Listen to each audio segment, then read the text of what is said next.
Hey everyone, welcome back to our next video here at the Examined Life Daily. I'm Bob. I'm Autumn. And today we want to talk about Benjamin Franklin's 13 virtues. I absolutely love discussing these virtues. They are such a path to healing. That's one of the things that really strikes me about them is that these virtues help us heal. They actually speak directly to some of the mental health ailments we might have, such as depression, anxiety, trauma, addiction. And they help make the world a better place. So I guess that is why it's a virtue, right? That it helps one and all. And these 13 virtues that we're going to talk about from Ben Franklin are just a wonderful roadmap. Right. Living a virtuous life is going to be a better, happier life. I just don't think there's any argument about that. Your life is going to be better in almost every way by living a virtuous life. Okay, so the first of Ben Franklin's 13 virtues is temperance. And what he says is, eat not to dullness and drink not to elevation. And I just love that. That is this really moderate path, a way to basically keep a clear mind, a keen vision, and a body that doesn't get basically numbed out in some capacity that would stop us from reaching our goals. I think about the 7 deadly sins, and I think about everything from gluttony to sloth. And so temperance avoids that. Or I think about the middle path in Buddhism and how temperance essentially is the middle path. His second virtue is silence. And that one speaks to me a lot. Now, I am a person who is naturally not an outgoing, talkative person. I am a much, much better listener than I am a speaker. And that isn't some great virtue that I have because I'm virtuous. It's because I'm just not very good with speaking with other people. It's just a character of who and what I am. And so for me, I have to work a lot of times at speaking more. So I have to try and work harder to be more of a participant in the conversation, be more tolerant of people who talk too much. But if you're one who is talking too much and talking only about yourself, then you're driving people away. I will guarantee it, because if you do that to me, I'm going to avoid you. And I love what he says. Speak not but what may benefit others. When I'm speaking, am I trying to benefit you, or am I thinking about myself? This is the classic one is, I'm waiting for you to get over with so I can one-up you with my story. Well, I'm trying to benefit myself. I'm not trying to benefit you. When we're trying to control an outcome, one of the main ways that happens is through our language. That's, as humans, just one of the ways that we are exerting control in a social structure. And Bob, as you were sharing this, what came to mind is how in training for psychotherapy, one of the things that you really learn is the value and importance of holding the silence. In fact, that's a significant part of training, where there might be long, awkward pauses sometimes, but there is so much power in silence. And one other thing I thought about related to this virtue is the idea of right speech. And there's sort of 3 pathways that the Buddha talks about with right speech is it true? Is it beneficial? And is it kind? The harm that we can inadvertently do when we aren't so mindful of our speech is really actually quite significant. Gossip would be one of them. Yes. You know, it's so easy to fall into gossip. Go over to, you're at work, you go to the water cooler. I mean, just a classic. And we say it so much because it's really true. And you just get to talking and you say, had you heard about her? You heard about him? And then before long, we were involved in very destructive speech. And so God gave us 2 ears and 1 mouth. And I think that's the golden ratio. Number 3, order. I love order. So Franklin says, let all of your things have their places. Let each part of your business have its time. Order brings, for me, a sense of tranquility. And I just feel like I can operate so well in my day. I love spreadsheets. Now I'm sort of smiling and laughing inside a little bit because order can go too far as well. You need to have temperance with even the virtues. I can be OCD, where it's difficult to function if I don't have a certain amount of order. But all in all, whenever it is in balance, it can be a really, really beneficial thing. Well, I need a lot of what Autumn has. Can I give you some of my OCD? I wish you could. I really wish I could. Okay, next is resolution. Resolve to perform what you ought, perform without fail what you resolve. I would call this almost integrity. If you let your word be an absolute, you know, if you say something, resolve to perform what you ought. This is my duty, I will perform it. If I give my word and say I will do this, I will do it. Resolve to perform your duty. Do your duty. And I think duty and responsibility are words that are way left out of our modern world. We are absolutely focused on our rights, but we give short shrift to responsibilities. And he's saying, resolve to perform what you ought. This is your responsibility to behave and do this. So do it. I love the way that these relate to each other, because I think this is why sort of letting there be a filter with speech. If I say I'm going to do something and I resolve to do it, make sure what I say is something that I can reasonably and truly resolve to do. Number 5, frugality. Make no expense but to do good for others or yourself and waste nothing. I think one of the things that is such a draw to the nomadic life is really living a minimalist, frugal life. And frugality can be so helpful. That goes back to that temperance of I'm only going to basically take in what I need, and taking in what you need is really, really important, but I'm not going to have a whole bunch of excess. And in fact, frugality, number 5, is followed by 6, which is industry. And he says, lose no time, be always employed in something useful. Cut off all unnecessary actions.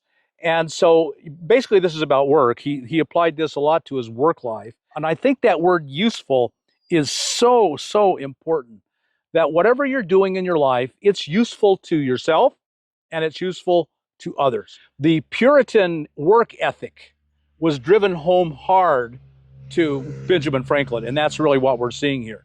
The Puritan work ethic, always work hard, be useful, and frugality goes with it. If you work hard and you don't waste your money, wealth is almost an inevitability if you put these two together. And I think that's exactly why these two are in this order. But this just keeps coming back to healing from depression. Depression so often is a sense of, I don't have an impact. And as a result, I almost have lost all motivation and don't know what to do. Or when I was working with folks who did have depression, they felt they were robots in their job.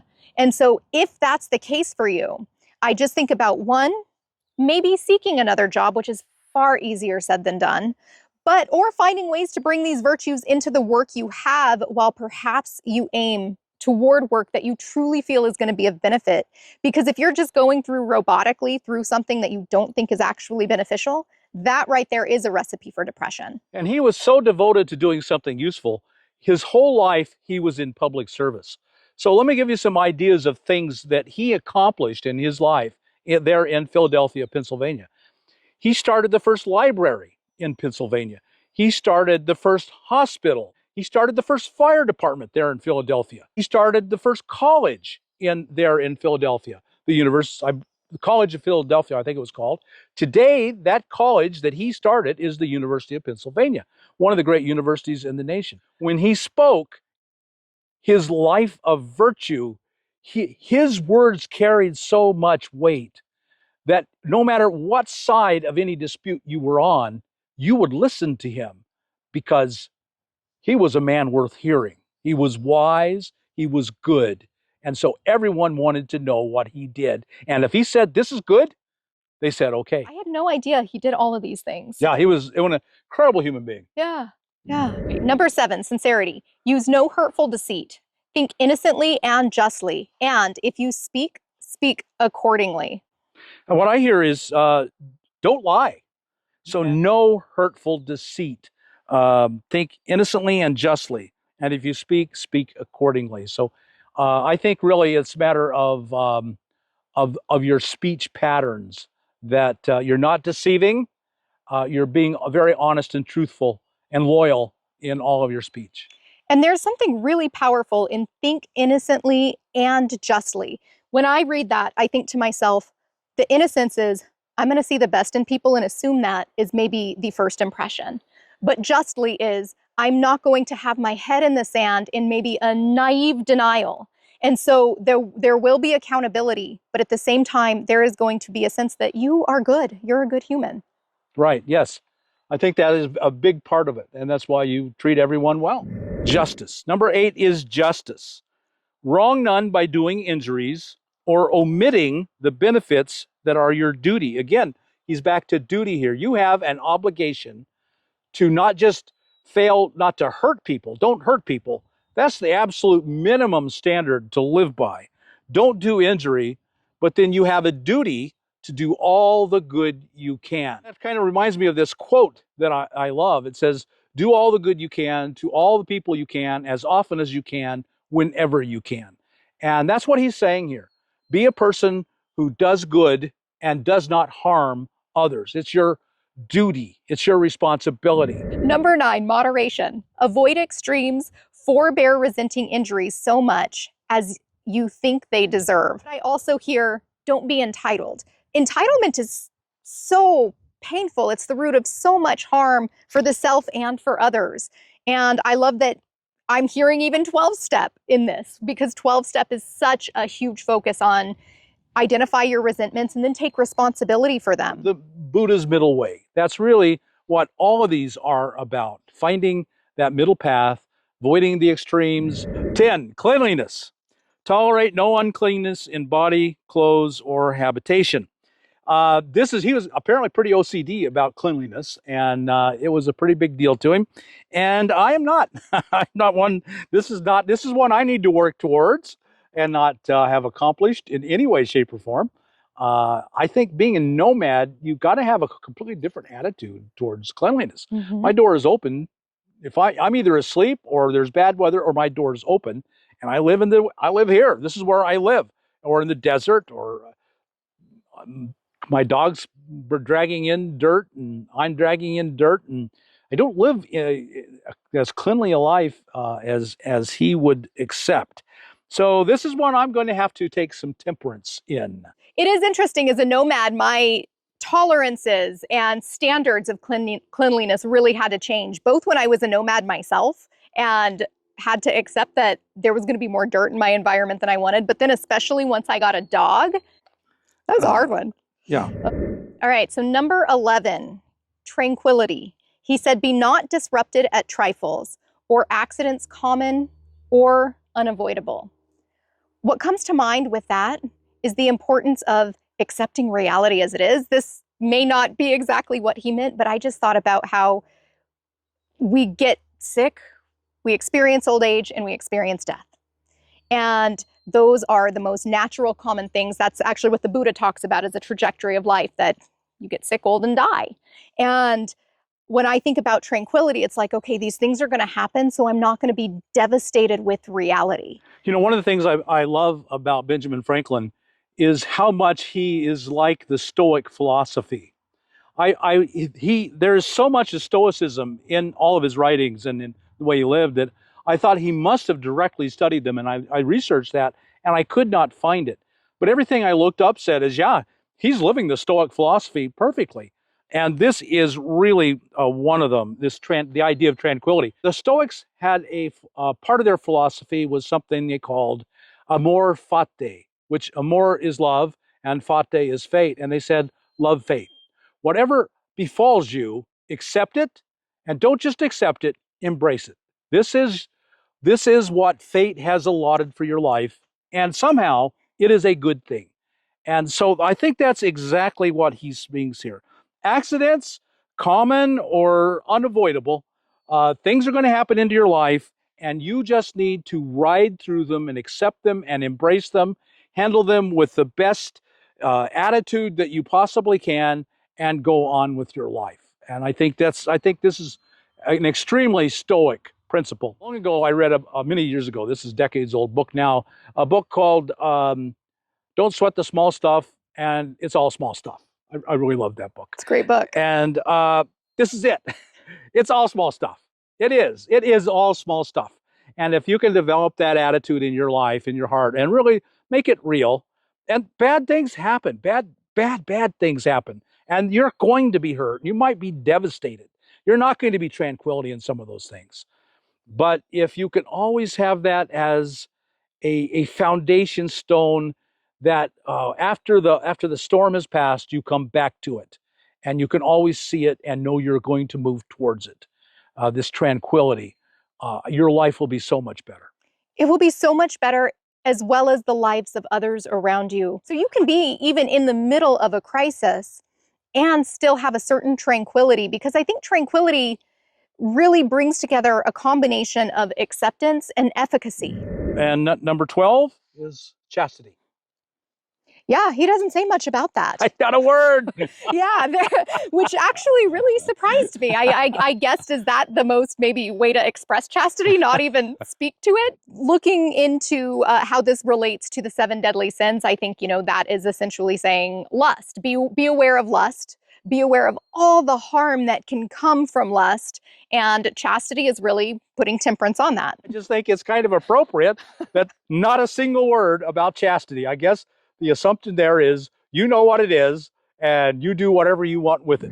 And number 13, humility. And Bob, I know this is one of your favorite virtues. It really is. It's because I don't have enough. I will tell you a little bit about humility. And in this section of his autobiography, he says a friend of his came to him one day and told him, you're a very prideful person. And Benjamin Franklin was just shocked. And Benjamin Franklin then took that criticism. And of course, there's 2 ways to go with it. You could even be very angry and reject it and say, no, I'm not in the least bit prideful. I'm very humble. Or you could take it and say, oh man, I didn't know that. I've got to change. Well, that's exactly what he did. He made it a point for the rest of his life that he would never be dogmatic in a conversation with another person. I think that you run a risk when you're trying to achieve moral perfection, that could be arrogant. It could be. But what I love about how he added humility in the story that Bob shared about how he received the feedback, and he took that feedback in so significantly that he actually added the virtue. What that tells me is he was interested in benefit rather than dogma. Virtues are so important and they're so wonderful.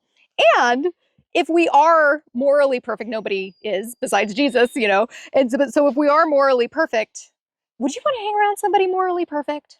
No, and he actually talks about that. Does he? He does. He said, after doing this for a long time, I said, you got to be careful here because you'll put off all your friends. Right. He says that. Oh, that is funny. That's funny. Well, I definitely enjoy being around humble people, and I feel so much better in myself when I'm humble. And I still love striving toward these virtues because I think they just can make life so good. Yeah, I hope it's come across to you how profoundly and deeply I admire Benjamin Franklin. I would encourage you to pick up his autobiography. It's a quick and easy read, although the language is weird. It's 1700s language, and so sometimes it's kind of hard to read. But you can actually get the Kindle book for free with whatever that program they have. And if you have to pay, it's like $2. You can get the book for $2 on a Kindle, and I really recommend it. I wouldn't be surprised if there was somewhere you could download it as a PDF. It can't be in copyright anymore, so I'd recommend it. I think it will. If you want to be a person who grows and becomes all you can possibly be the best human being you can be, following his example is a good one. I would highly, highly recommend it. Well, I'm really glad that you suggested Ben Franklin because as I started reading about him and preparing for this particular video, I just was blown away, and I'm really excited to continue learning more and more about his life. Yeah. All right, folks. So let us know what you got out of this video. Were there particular virtues that you specifically value so much that you do incorporate them into your life already? Or which would you like to work on to make your life better? So thanks for watching. We look forward to seeing you guys next time. Be sure to hit that subscribe button, like this video, and comment below. We'll see you next time, folks. Bye now.